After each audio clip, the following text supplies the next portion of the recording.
La présentation qui a été faite par la Fondation et par EVB a convaincu rapidement les décideurs du Fonds de solidarité d'investir et d'aider financièrement les projets. Projet Leadership Jeunesse, projet d'investir dans les écoles pour le changement climatique.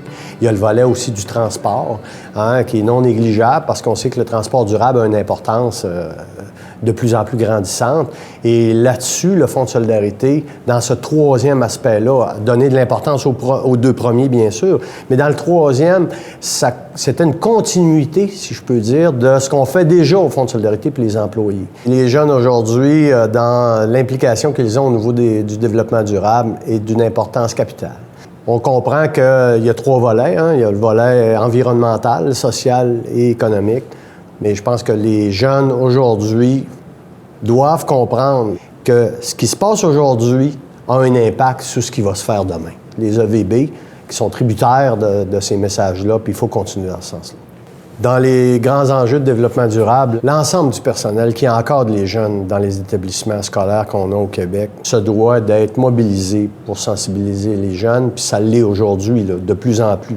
Au niveau du développement durable et de la formation jeunesse, le Fonds de solidarité est impliqué depuis plusieurs années.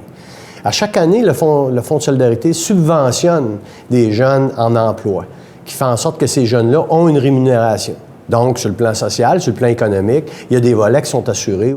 L'autre volet, c'est la subvention qu'on accorde à ces jeunes-là ou à l'entreprise qui va les engager.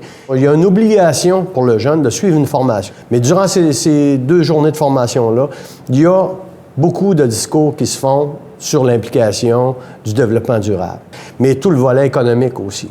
Le volet de l'endettement au niveau des jeunes. C'est un volet qui est de plus en plus parlé, de plus en plus dit. On fait en sorte que ces jeunes-là qu'on a autour de nous au niveau de la formation économique jeunesse comprennent bien les 3 aspects du développement durable.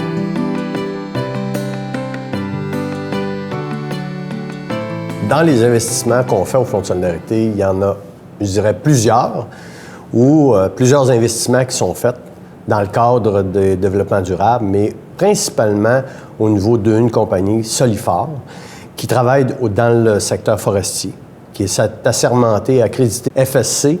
Alors, cette compagnie-là, on s'assure par cette accréditation-là que tout ce qui est fait dans le secteur du bois, tantôt au niveau de la récolte, tantôt au niveau de l'utilisation, respecte le développement durable. L'autre volet aussi, c'est non négligeable.